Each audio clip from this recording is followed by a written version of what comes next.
Simulan natin ang ating pagdiriwang sa ngalan ng Ama at ng Anak at ng Espiritu Santo. Amen. Ang pagpapala ng ating Panginoong Hesukristo, ang pag-ibig ng Diyos Ama at ang pakikipagkaisa ng Espiritu Santo naway sumainyong lahat. At sumayo rin. Mga kapatid, ngayong araw na ito, atin pong ipinagdiriwang ang kapistahan ni Santa Maria Magdalena. Upang tayo'y maging marapat gumanap sa banal na pagdiriwang, aminin muna natin at pagsisihan ang ating mga kasalanan. Inaamin ko sa makapangyarihang Diyos At sa inyo mga kapatid, na lubha akong nagkasala sa isip, sa salita at sa gawa, at sa aking pagkukulang. Kaya isinasamo ko sa Mana Birheng Maria, sa lahat ng mga anghel at mga banal, at sa inyo mga kapatid, na ako'y panalangin sa Panginoong ating Diyos. Kaawan tayo na makapangyarihang Diyos, patawarin tayo sa ating mga kasalanan at patnubayan tayo sa buhay na walang hanggan. Amen. Panginoon, kaawaan mo kami. Panginoon, kaawaan mo kami. Kristo, kaawaan mo kami. Kristo, kaawaan mo kami. Panginoon, kaawaan mo kami. Panginoon, kaawaan mo kami.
Manalangin tayo.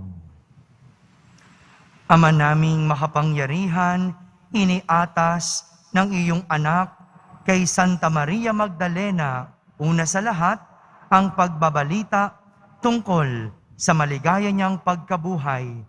Pakundangan sa kanyang panalangin at kagitingan, maipahayag nawa naming si Kristo ay nabubuhay at makita namin siyang nagahari sa iyong kadakilaan, kasama ng Espiritu Santo, magpa sa walang hanggan.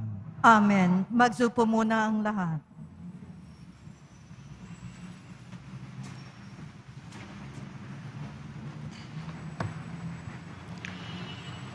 Pagbasa mula sa awit ni Solomon. Gabi-gabi sa higaan, ang mahal ko'y hinahanap. Ngunit hindi masumpungan kahit na sa pangarap. Ako'y itong bumabangon sa lungsod ay naglalakad. Ang lansangan sa paligid ay aking ginagalugad. Ngunit hindi matagpuan ang sinta kong nililiyag. Sa aking ngang paglalakad, nakita ko'y mga bantay.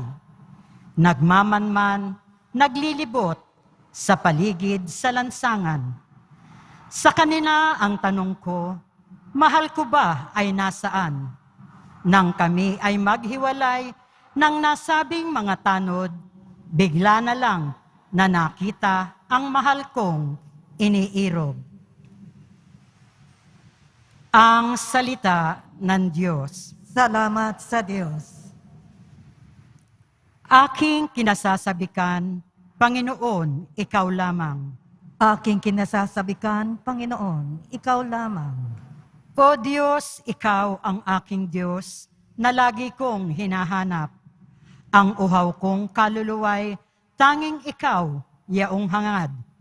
Para akong tuyong lupa, sa tubig, ang siyang lunas. Aking kinasasabikan, Panginoon, ikaw lamang. Bayaan mong sa sangtuaryo, sa lugar na dakong banal. Ikaw rooy mamasdan ko, na likas mong karangalan. Ang wagas na pag-ibig mo'y mahigit pa kaysa buhay. Kaya ako'y magpupurit, ikaw ang pag-uukulan. Aking kinasasabikan, Panginoon, ikaw lamang. Habang ako'y nabubuhay, ako'y magpapasalamat. At ako ay dadalangin na kamay ko'y nakataas. Itong aking kaluluway, kakaing may kasiyahan. Magagalak na umawit ng papuring iaalay.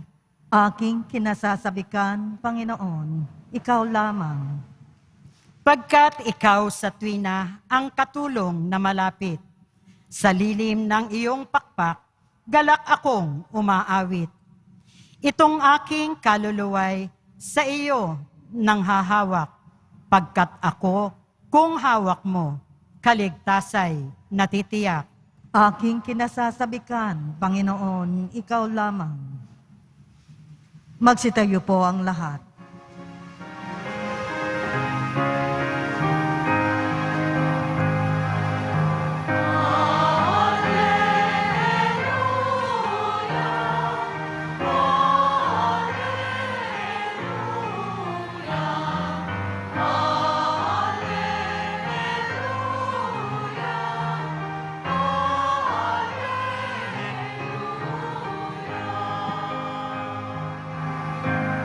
Ipahayag mo, Maria,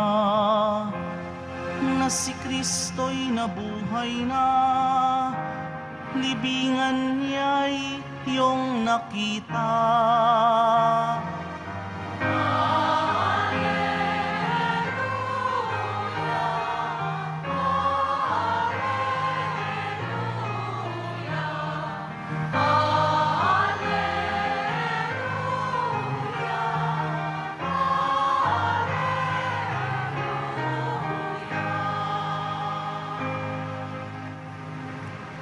Sumainyo ang Panginoon. At sumayo rin. Ang mabuting balita ng Panginoon ayon kay San Juan.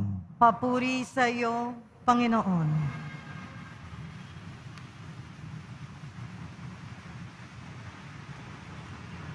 Madilim-dilim pa ng araw ng linggo, naparoon na si Maria Magdalena sa libingan. Naratnan niyang naalis na ang batong panakip sa pinto ng libingan. Dahil dito, patakbo siyang pumunta kay Simon Pedro at sa alagad na minamahal ni Jesus at sinabi sa kanila, "Kinuha sa libingan ang Panginoon at hindi namin alam kung saan dinala." Si Maria'y nakatayong umiiyak sa labas ng libingan. Yumuko siya at tumingin sa loob. May nakita siyang dalawang anghel na nakaupo sa pinaglalagyan ng bangkay ni Jesus. Ang isa'y sa gawing ulunan at ang isa namay sa paanan. Tinanong nila si Maria, "Ale, bakit kayo umiiyak?" Sumagot siya, "Kinuha po nila ang aking Panginoon at hindi ko alam kung saan dinala. Lumingon siya pagkasabi nito at nakita niya si Jesus na nakatayo roon. Ngunit hindi niya nakilalang si Jesus iyon. Tinanong siya ni Jesus, "Bakit ka umiiyak? Sino ang hinahanap mo?" Akala ni Maria'y siya ang tagapag-alaga sa halamanan. Kaya't sinabi niya, "Ginoo, kung kayo po ang kumuha sa kanya, ituro ninyo sa akin kung saan ninyo dinala at kukunin ko." "Maria," ani Jesus. Humarap siya at kanyang sinabi, "Rabboni," ibig sabihin, Guro. "Huwag mo akong hawakan, sapagkat hindi pa ako nakapupunta sa Ama," wika ni Jesus. "Sa halip, pumunta ka sa aking mga kapatid at sabihin mong aakyat ako sa aking Ama at inyong Ama, sa aking Diyos at inyong Diyos." Kaya't si Maria Magdalena'y pumunta sa mga alagad at sinabi, "Nakita ko ang Panginoon." At tuloy sinabi sa kanila ang bilin ni Jesus. Mga kapatid, ang mabuting balita ng Panginoon. Pinupuri ka namin, Panginoong Heso Kristo. Magsupo muna tayong lahat. Isang magandang araw po sa inyong lahat. Araw ng Biyernes, araw ng ating pagdedebosyon. Araw ng Pong Jesus Nazareno, kaya palakpakan natin ang ating mahal na Senyor. Kasabay nito, atin pong ipinagdiriwang ang kapistahan ni Maria Magdalena. Marami sa atin kilala si Maria Magdalena bilang isang masamang babae. Yan yung pagkakakilala ng karamihan sa atin. Masamang babae itong si Maria Magdalena. Pero kung masama siya, paano siya naging santa? Kaya nga magandang balikan natin ang kwento ni Maria Magdalena na bagamat isang santo, minsan sa kanyang buhay, siya ay dumanas ng kadiliman. Sabihin niyo nga po, kadiliman. Si Maria Magdalena, sinapian ng 7 demonyo. 7 demonyo na kung saan siya ay nakaranas ng kagalingan mula kay Jesus. Pinalayas ni Jesus ang 7 demonyo na sumapi kay Maria Magdalena. Kaya naman, hindi natin masisisi si Maria Magdalena kung bakit habang ang karamihan ng mga alagad ni Jesus ay tumalikod sa kanya nung siya'y ipako sa krus. Si Maria Magdalena, kasama ng ina ni Jesus at ng minamahal na alagad ni Jesus, ay nanatili sa paanan ni Jesus habang siya ay nakapako sa krus. Noong panahong lahat ay tumalikod kay Jesus, si Maria Magdalena nanatili kasama ni Jesus. Noong lang lahat, wala si Maria Magdalena nanatili kasama ni Jesus. Kaya naman, ganun na lang ang paghahanap ni Maria Magdalena sa bangkay ni Jesus nang isang umaga ng linggo matapos mamatay si Jesus. Madilim-dilim pa, pumunta si Maria Magdalena sa kuweba kung saan inilibing si Jesus. At doon, pumasok siya sa madilim na kuweba para hanapin si Jesus. Ngunit, wala siyang nakita. Hindi niya nakita ang bangkay ni Jesus. Kadiliman. Ito po yung panahong hindi tayo makakita. Ito yung pangyayari kung saan tayo ay nadadapa. Kadiliman, yung panahong tayo ay nagkakamali o naliligaw. Ito yung karanasan natin ng walang kaliwanagan. Ganyan ang kadiliman. Gaya ng kadiliman ni Maria Magdalena, kung saan minsan siya ay sinapian at noong panahong hindi niya makita si Jesus. Yan yung kadiliman ni Maria Magdalena.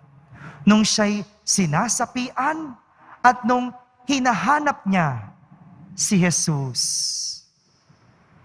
Hindi malayo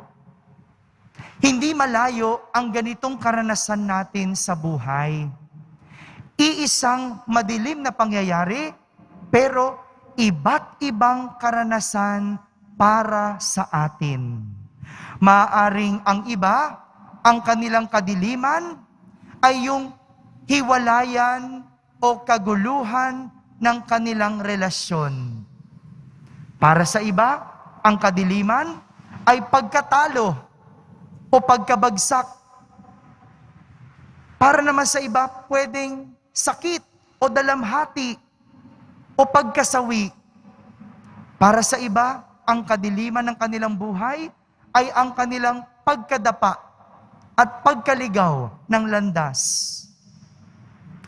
Lahat tayo, walang ligtas sa ganitong pagkakataon. Dahil hindi sa lahat ng pagkakataon, ang lahat ay maliwanag. Sadyang mayroong kadiliman ang buhay.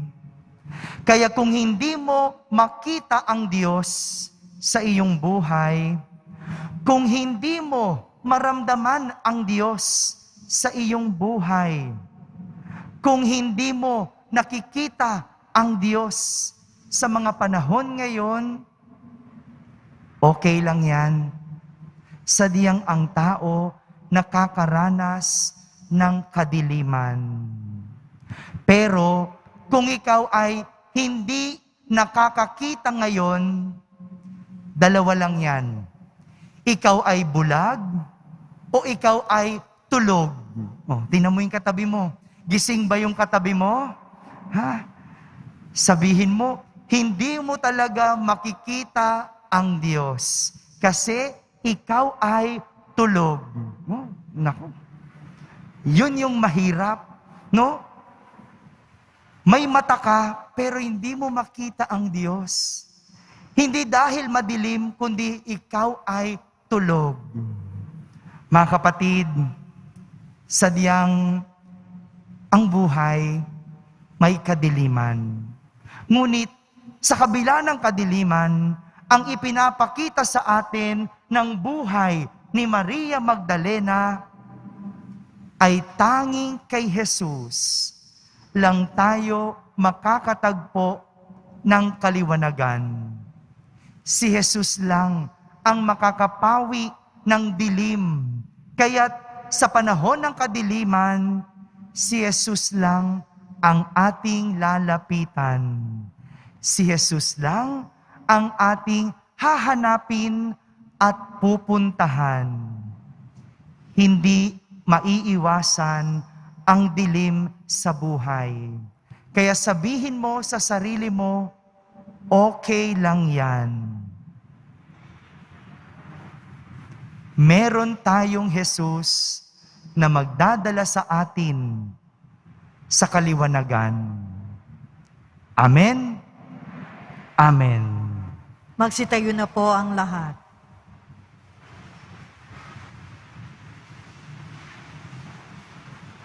Naranasan ni Maria Magdalena ang kagalakan ng pagtatagpo nila ni Jesus sa muling pagkabuhay nito. Nawa, ang maluwalhating pangyayaring ito ay maghatid ng kahulugan at pagbabago sa buhay natin at ating sambitin sa bawat panalangin. Sa pamamagitan ng muling pagkabuhay ni Jesus, maging mapagpala ka sa amin, Ama. Sa pamamagitan ng muling pagkabuhay ni Jesus, maging mapagpala ka sa amin, Ama. Ang simbahan ng Diyos, naway magpanibago kay Kristong muling nabuhay at ihatid ang kanyang mensahe ng pag-asa at pag-ibig sa buong mundo. Manalangin tayo. Sa pamamagitan ng muling pagkabuhay ni Jesus, maging mapagpala ka sa amin, Ama. Ang pamayanan ng mga mananampalataya naway magpatotoo sa muling pagkabuhay ni Kristo sa pamamagitan ng kanilang halimbawa at patuloy na pagtalikod sa kasalanan. Manalangin tayo. Sa pamamagitan ng muling pagkabuhay ni Jesus, maging mapagpala ka sa amin, Ama. Ang mga nasa madilim na libingan ng kasalanan, naway makatagpo kay Jesus ng lakas at sigla sa pagbangon sa isang buhay ng katapatan sa Ebanghelyo. Manalangin tayo. Sa pamamagitan ng muling pagkabuhay ni Jesus, maging mapagpala ka sa amin, Ama. Ang mga nasisiraan ng loob dahil sa mga waring walang katapusang mga paghihirap, naway makatagpo sa muling pagkabuhay ng tapang na ipagpatuloy ang kanilang paghahanap ng higit na mabuting buhay. Manalangin tayo. Sa pamamagitan ng muling pagkabuhay ni Jesus, maging mapagpala ka sa amin, Ama. Ang mga lumisan na sa buhay na ito, naway mapatawad sa kanilang mga kasalanan ni Jesus na aming manunubos. Manalangin tayo. Sa pamamagitan ng muling pagkabuhay ni Jesus, maging mapagpala ka sa amin, Ama. Sa katahimikan, ibulong natin sa Diyos ang lahat ng kadilimang ating nararanasan.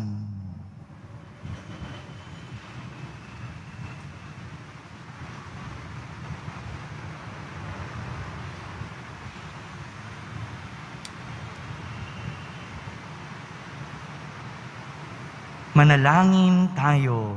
Sa pamamagitan ng muling pagkabuhay ni Jesus, maging mapagpala ka sa amin, Ama. Ama,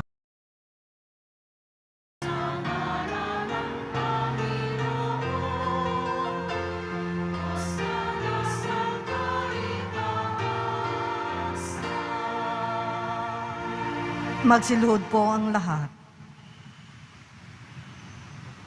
Ama naming banal, ikaw ang bukal ng tanang kabanalan. Kaya't sa pamagitan ng iyong Espiritu, ay gawin mong banal ang mga kaloob na ito upang para sa amin ay maging katawan at dugo ng aming Panginoong Hesukristo.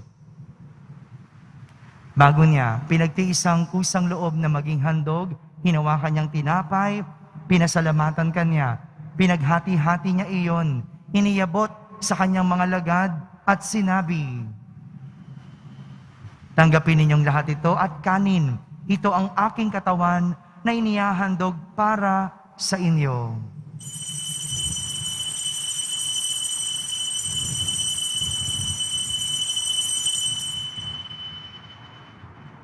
Gayon din naman, nung matapos ang hapunan, hinawakan niyang kalis, muli kanyang pinasalamatan, iniyabot niyang kalis sa kanyang mga lagad at sinabi, "Tanggapin ninyong lahat ito at inumin. Ito ang kalis ng aking dugo, ng bago at walang hanggang tipan. Ang aking dugo na ibubuhos para sa inyo at para sa lahat sa kapagpapatawad ng mga kasalanan. Gawin ninyo ito sa pag-alaala sa akin.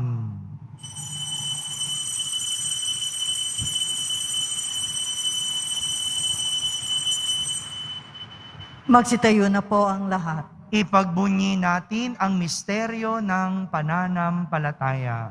Si Kristo'y namatay, si Kristo'y nabuhay, si Kristo'y babalik sa wakas ng panahon. Ama, ginagawa namin ngayon ang pag-alaala sa pagkamatay at muling pagkabuhay ng iyong anak, kaya't inaalay namin sa iyo ang tinapay na nagbibigay buhay at ang kalis na nagkakaloob ng kaligtasan. Kami nagpapasalamat dahil kami iyong minarapat na tumayo sa harap mo para maglingkod sa iyo.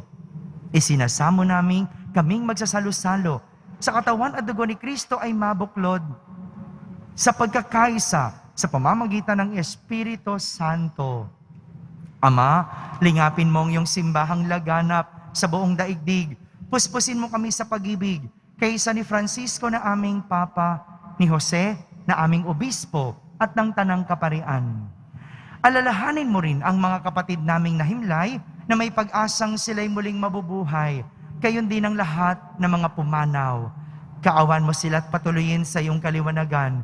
Kaawan mo at pagindapating kaming lahat na makasalo sa iyong buhay na walang wakas. Kaysa na mahal na Birheng Maria na Ina ng Diyos, ng kabiyak ng puso niyang si San Jose, kaysa ng mga apostol, ni San Juan Bautista, Santa Maria Magdalena at ang lahat ng mga banal na namuhay dito sa daigdig ng kalugod-lugod sa iyo. May pagdiwang nawa namin ang pagpupuri sa kararangal mo sa pamamagitan ng iyong anak na aming Panginoong Hesukristo.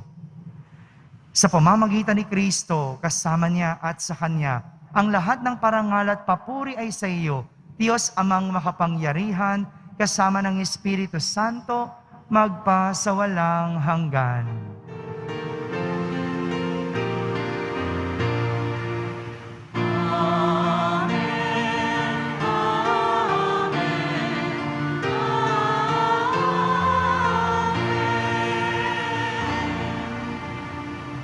Sa tagubilin ng mga nakahagaling na utos at turo ni Jesus na Panginoon natin at Diyos, ipahayag natin ng lakas loob. Ama namin, sumasalangit ka, Sambahin ang ngalan mo, mapasamin ang kaharian mo, sundin ang loob mo dito sa lupa para na sa langit. Bigyan mo kami ngayon ng aming kakanin sa araw-araw at patawarin mo kami sa aming mga sala para na ang pagpapatawad namin sa nagkakasala sa amin. At huwag mo kaming ipahintulot sa tukso at iadya mo kami sa lahat ng masama. hinihiling namin kami iadya sa lahat ng masama, pagkalooban ng kapayapaan araw-araw, iligtas sa kasalanan at ilayo sa lahat ng kapahamakan, samantalang aming pinananabikan ang dakilang araw ng pagpapahayag ng tagapagligtas naming si Hesukristo. Sapagkat iyo ang kaharian at ang kapangyarihan at ang kapurihan magpakelanman. Amen. Panginoong Hesukristo, sinabi mo sa iyong mga apostol, kapayapaan ang iniiwan ko sa inyo, ang aking kapayapaan ang ibinibigay ko sa inyo. Tunghayan mo ang aming pananampalataya at huwag ang aming pagkakasala. Pagkalooban mo kami ng kapayapaan at pagkakaisa ayon sa iyong kalooban, kasama ng Espiritu Santo, magpa sa walang hanggan. Amen. Ang kapayapaan ng Panginoon ay laging sumainyo. At sumayo rin. Magbigayan kayo ng kapayapaan sa isa't isa. Kapayapaan po para sa lahat.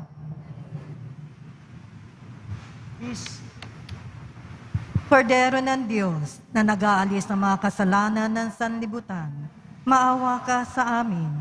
Kordero ng Diyos na nag-aalis ng mga kasalanan ng sanlibutan, maawa ka sa amin. Kordero ng Diyos na nag-aalis ng mga kasalanan ng sanlibutan, ipagkaloob mo sa amin ang kapayapaan. Magsilod po ang lahat.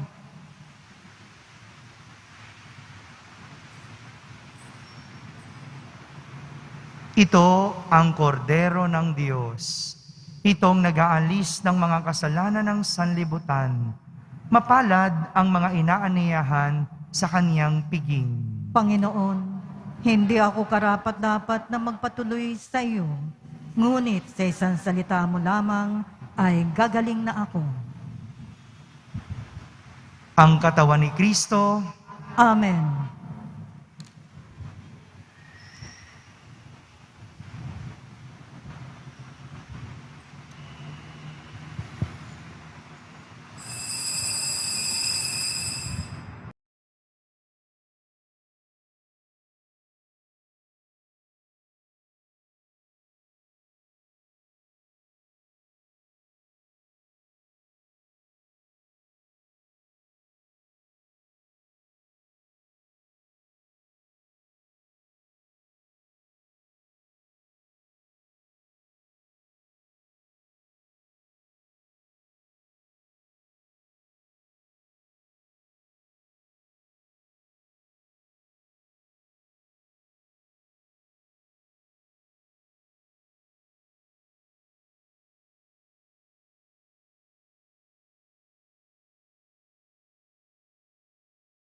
Tayo po ang lahat. manalangin tayo. Ama naming mapagmahal, sa tinanggap naming banal na pakikinabang, mag-umapaw nawa sa amin ang nananatiling pag-ibig na siyang nagdulot ng kaugnayang mahigpit ni Santa Maria Magdalena sa guro niyang si Kristo, kasama mo at ng Espiritu Santo, magpa sa walang hanggan. Amen. Mga kapatid, tandaan, sa panahon ng kadiliman, ang hanapin at lapitan ang poong Jesus Nazareno lamang. Sumainyo ang Panginoon. At sumayo rin. Pagbabasbas ng poong Jesus Nazareno, mahal na poong Jesus Nazareno, ipinahayag mo sa pamamagitan ng krus ang walang maliw na pag-ibig ng Diyos sa sangkatauhan. Pakinggan mo ang kahilingan ng iyong angkan na nagsusumamo sa iyo.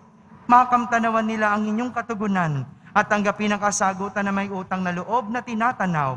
Basbasan din po ninyo ang lahat na may karamdaman, nahihirapan, may mga dalang imahen at dasalan. Sa pamamagitan ng bendisyon na ito, naway maalala nila ang mga pangako nila noon sa binyag na ikaw ang kanilang iibigin at paglilingkuran bilang Panginoon, magpa sa walang hanggan. Amen. At pagpalain kayo ng makapangyarihang Diyos, Ama, Anak, at Espiritu Santo. Amen. Tapos na po ang ating pagdiriwang humayking taglay, ang pag-ibig at kapayapaan ng poong Jesus Nazareno. Salamat sa Diyos.